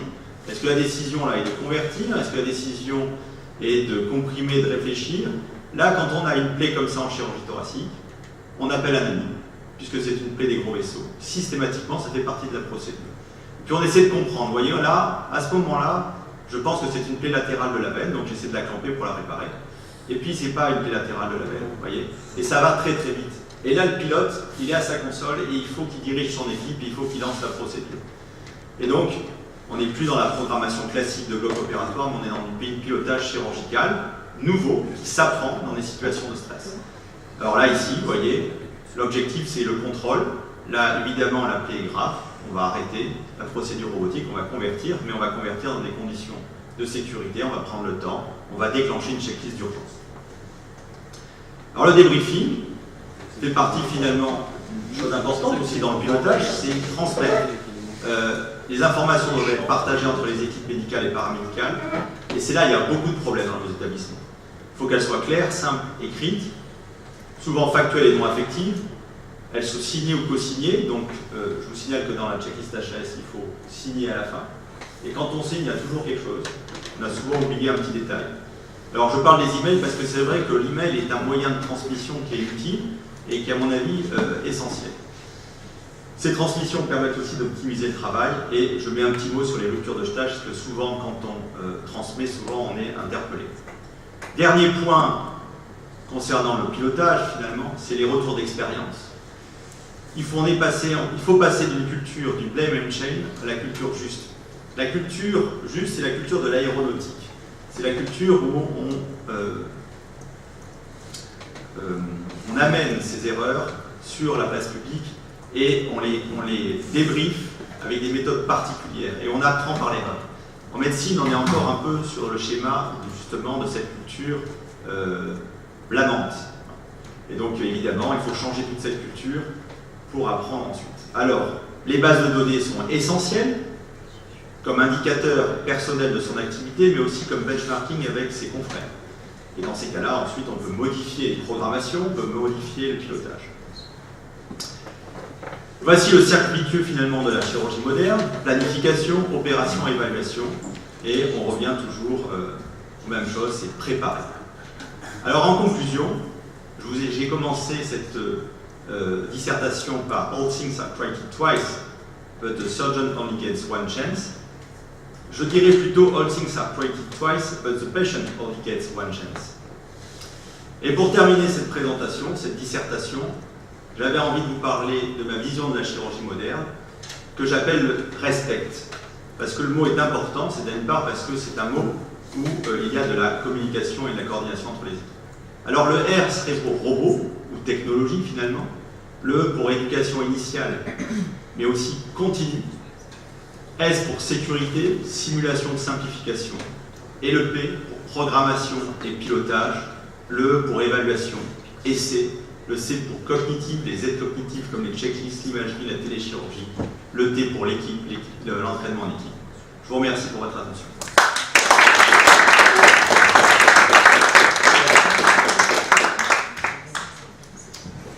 Merci beaucoup pour cette présentation bien académique et bien réfléchie. Je vous félicite vraiment pour ce travail qui est très large et qui retrace bien un peu tous les problèmes qu'on a dans les blocs opératoires, les nouveaux blocs, on en parle parlait tout à l'heure à l'entrée, avec une mutualisation des équipes qui ne sont pas obligatoirement les équipes dédiées ou celles qui connaissent parfaitement la spécialité. Donc on est toujours dans une situation qui n'est pas absolument optimale dans ce domaine. Est-ce qu'il y a des réactions, des commentaires? Oui, Jacques?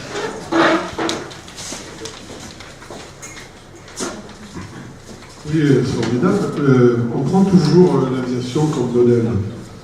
La seule différence entre l'avion et le bloc, c'est qu'au bloc, vous avez une équipe que vous connaissez, tandis que dans l'avion, lorsque le pilote arrive, il ne connaît pas son équipe, ce n'est pas une équipe qu'il a choisie. Donc il faut effectivement que l'organisation soit absolument parfaite. Donc je pense que la différence est là quand même. Elle est importante en ce qui concerne le problème de l'aviation. Puis d'autre part, il y a tout le problème de toutes les checklists, parce qu'il n'y a pas une checklist. La checklist la plus importante, c'est celle du bloc, effectivement, qui permet de régler pas mal de problèmes. Mais au niveau de l'aviation, il y a différentes checklists. On le voit bien quand on va dans une cockpit, on voit bien comment ça se passe. Et de plus en plus, dans le parcours du patient, il faut maintenant faire des checklists de patients aussi pour les différents actes, les différents gestes et les différentes parties du parcours. Voilà, c'est ce que ça m'inspirait. Oui, je crois que, si je peux répondre à votre commentaire, l'aviation est un système ultra sûr, comme en médecine d'ailleurs, mais ils ont accepté depuis très longtemps les procédures. Ça fait partie de leur génome. C'est pas le nôtre encore. Et donc il faut l'apprendre. C'est sûr que c'est pas simple, hein, parce que, je vous dis, cette checklist HAS a été publiée en 2003, l'HAS en 2012, et on est encore en train, dans les certifications, de dire que les checklists ne sont pas faites, et notamment dans les blocs d'urgence. Et donc il faut acculturer le monde médical, le monde chirurgical, à ce système, ces procédures qui finalement sont obligatoires. Il faut l'apprendre, voilà. Mais ça prend du temps. Moi, je voudrais faire une réflexion à propos de la checklist. Nous, on s'est livré à une étude bibliographique par rapport à l'efficacité de la checklist.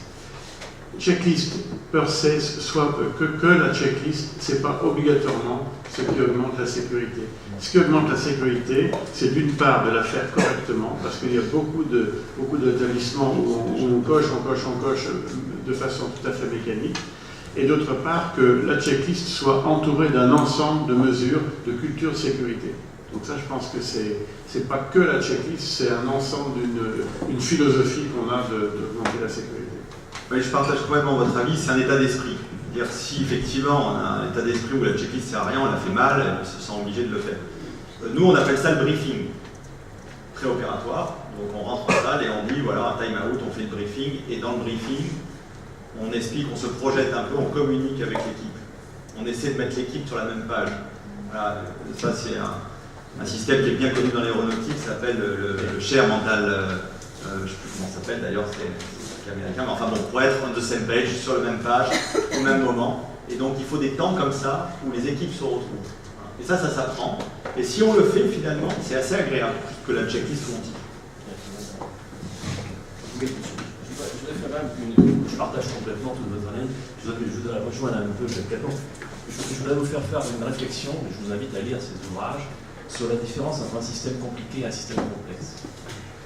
L'avion, c'est un système compliqué, et ça a été construit par l'homme, donc il connaît l'ensemble de la machine. Grande différence qui reste encore. Vous avez la chance, vous faites déjà une chirurgie pulmonaire qui est déjà une chirurgie. Parce que les chirurgies ne sont pas toutes les mêmes. Alors il y a déjà les plus forts, c'est les orthopédiques. Je le dis pour vous parce que vous êtes peut-être les plus réglés. Ensuite viennent les pulmonaires, et plus on avance, plus c'est vous. Et je trouve, si vous voulez, qu'il y a quand même un problème de phénomène aléatoire dans un bloc opératoire, qui pour le moment, alors dans les débats que j'ai eu avec Maresco, c'est ça le sujet. C'est est-ce que, par la mise en boîte dans l'informatique de milliers d'interventions, on résoudra l'ensemble des phénomènes et on les connaît pas, puisqu'on aura l'intelligence artificielle. Il m'a toujours répondu, Maresco, il dit, si je mets 6252 par 1 million de cholécystectomies, le robot saura la faire. Le problème, c'est qu'il y aura peut-être un jour une artère hépatique qui ne sera pas tout à fait la même que les autres. Okay, ça, c'est un vrai débat. Le deuxième débat, je trouve, dans cette réflexion entre le système complexe et le système compliqué, c'est ce que dit très très bien Jacques Caton, c'est la différence entre le terme d'équipe et d'équipage. Et dans les avions, il n'y a pas une équipe, il y a un équipage. Dans les blocs opératoires, et je le sais parce que je le dis comme tout le monde, c'est-à-dire que je me tourne vers vous, les chefs de service, un matin vous arrivez, vous ne connaissez pas les penseuses, par exemple. Vous à la limite, on pourrait presque arriver, sans connaître même l'aide opératoire, la penseuse. Je pense que vous êtes quand même suffisamment maniaque et vous dites, bah merde, c'est encore Bernadette qui m'aide aujourd'hui, j'aurais préféré que ce soit Simone. Je ne sais pas si vous dites ça, mais je veux dire. Donc c'est des vraies réflexions de la vie quotidienne. Hein. On partage changer de ta maison. On partage toutes, les noms ne sont pas les noms. Et donc je veux dire par là qu'il y a, quand les All Blacks font un essai, ils ne jouent pas, c'est pas un équipage. Le gars qui joue le pilier droit, il ne joue pas le pilier gauche, au moment où ça va passer, même s'il fait une faute, s'il ne prend pas le ballon, il marque l'essai. Enfin, il prend le ballon, il marque l'essai, même s'il n'est pas à sa place. C'est exactement le débat qu'il y a eu sur Winston. Le pilote, il a atterri, il n'a pas obéi. Donc je veux dire par là, je crois qu'il faut faire ça, c'est indispensable. J'avoue que ce que vous avez marqué fondamental, parce que si c'est pour faire la checklist, justement, c'est vraiment aussi des listes d'ouverture de salle chez les anesthésistes. Alors, je crois que depuis 30 ans, nous les blancs, là, on exerce la chirurgie, on a fait un problème considérable, mais il y a un moment où il y a ce que Laurent de Gosse appelle l'éloge de l'erreur, il y a un moment où malheureusement, et là c'est là où il y a quand même l'expérience, la dextérité qu'on vous a très bien vu, là, dans les tampons. Vous imaginez, il a été interne chez Christian Cabrol, qu'on savait mettre le doigt. On ne faisait pas chez Chris, mais on mettait le doigt. Donc je veux dire, il y a une vraie. Je crois qu'il faut faire ça, c'est la procédure, mais je ne pense pas qu'on puisse totalement le comparer dans un système complexe à un système compliqué. Vous avez évoqué la gestion des blocs opératoires et la formation. Alors effectivement, c'est un vrai sujet. Ça.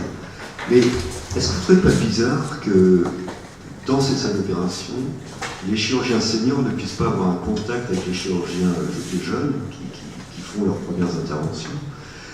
Maintenant, il y a une caméra partout. Alors, je sais ce qu'on va me dire. On va me dire une caméra en salle d'opération, mon Dieu, on va pouvoir tout enregistrer. Non, mais je parle là de formation. Moi, j'ai connu des séances où il y avait un jeune qui faisait cette opération et qui n'avançait pas. Il était en difficulté. Il n'appelait pas. On respectait cette difficulté.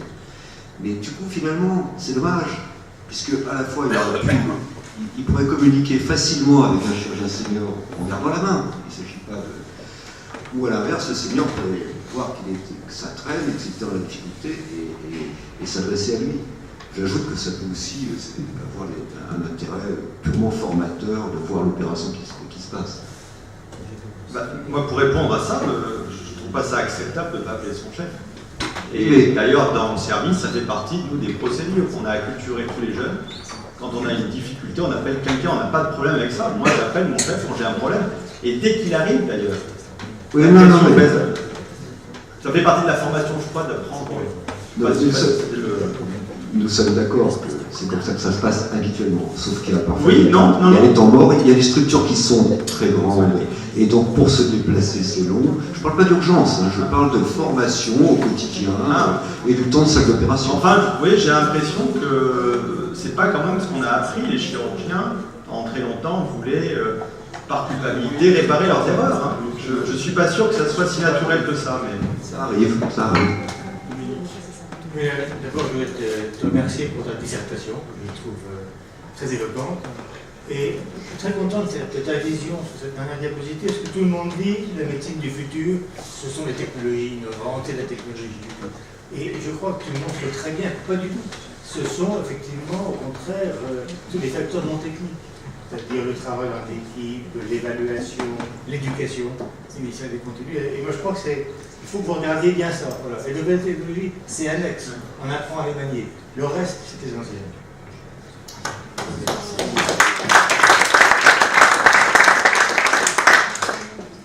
Jacques, tu vas dire la dernière question, et on est parfaitement dans les horaires. Oui, le maillon faible de tout le système, c'est la programmation d'ailleurs, c'est en rouge là. Parce qu'aujourd'hui, on s'aperçoit qu'il y a beaucoup de problèmes, notamment avec les checklists, etc. L'erreur, ça vient souvent de la programmation, et il faut, vous avez parlé d'ingénieurs pour régler ce problème de programmation, pour programmer. Je pense qu'il faut que les chirurgiens participent à la programmation, parce que je crois que les problèmes arrivent lorsque les chirurgiens ne participent plus à la programmation, et c'est là où il y a des imprévus et il y a des choses qui se passent. Je ne sais pas ce que vous en pensez. J'espère que vous avez compris que pour moi, le chirurgien doit faire partie de la programmation. En tout cas, ça fait partie de son métier. Donc, quand j'ai parlé d'ingénieur, c'était parce que je disais que les choses se complexifiaient et donc il fallait probablement un support voilà, les métiers support, c'est ce qu'il y a dans les hôpitaux à l'heure actuelle. Mais ça fait partie, je crois, de l'essence d'un chirurgien, de savoir planifier, programmer correctement. Voilà. Donc je partage complètement votre avis. Merci beaucoup. Donc, je pense que maintenant on va passer au moment chaud de la journée, qui est la remise des prix. C'est le président, c'est le rôle du président. Par le président. Je pense qu'il vient ici comme quelqu'un Tout d'abord, je voudrais vous remercier d'être tous là. C'est toujours difficile de déterminer un prix, parce que quand il y a un prix, il y a des gens qui n'ont pas de prix. Ça, c'est quelque chose qui est toujours pénible pour un jury. Je voudrais remercier tout d'abord, je ne sais pas si elle est encore là, mais les laboratoires qui nous ont aidés, en particulier, je crois que Béatrice, oui, elle est là, voilà, Béatrice Hénaud d'être venue des laboratoires Johnson & Johnson. Je veux remercier la CAMI qui nous aide, qui est le Computer Assisted Medical Information, remercier l'équipe de Lyon, SAMSEL, si on le prononce comme ça, qui participe également pour donner des prix, et enfin la CHAM, que vous connaissez tous, qui est un assureur de beaucoup du système d'hôpitaux. Alors le prix, ça a été difficile, le jury, voilà comment ça se passe, les membres de l'Académie reçoivent les nominés qui ont été retenus ici aujourd'hui, et déterminent un certain nombre de notes pour chaque dossier, et tout ça est impartial le plus haut point possible, en sachant que, comme je vous l'ai dit, noter un étudiant, déjà c'est pas facile, noter un étudiant sur dossier c'est encore plus difficile, mais il n'y a pas d'affect, il n'y a pas de subjectivité. Alors on attribue aujourd'hui 5 prix, et le premier prix sur ce qu'on appelle le grand prix de la recherche clinique a été attribué curieusement à un absent, mais son travail a été présenté par Esther Rogers, c'est le traitement combiné des malformations artério-veineuses cérébrales en un temps, étude pilote prospective.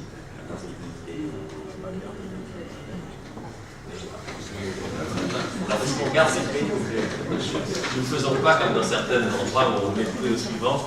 Là, donc, le prix, c'est pour savoir être. Alors, le prix junior de la recherche en chirurgie cancérologie est attribué à Léa Fat, qui est là, et je vous félicite à titre personnel pour ça.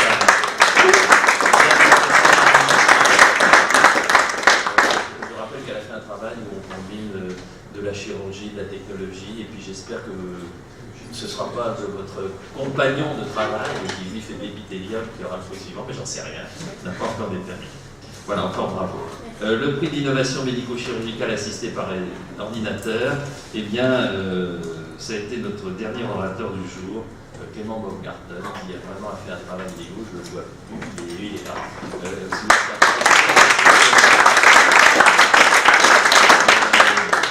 Effectivement, c'est assisté par ordinateur, mais ça met en jeu toute cette réflexion qu'on a actuellement sur l'intelligence artificielle. Je crois que c'est un moyen d'utiliser l'intelligence artificielle de façon tout à fait exceptionnelle, et qu'un cerveau humain ne saurait pas faire tout seul sans l'aide de l'ordinateur.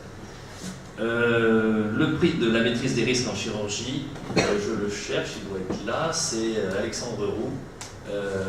Oui, parce qu'on trouve que votre travail est extrêmement intéressant. Je rappelle que c'est l'analyse et la prévention des risques chirurgicaux liés à la dépose d'une chimiothérapie in situ lors de la chirurgie des glioblastomes supratentoriels.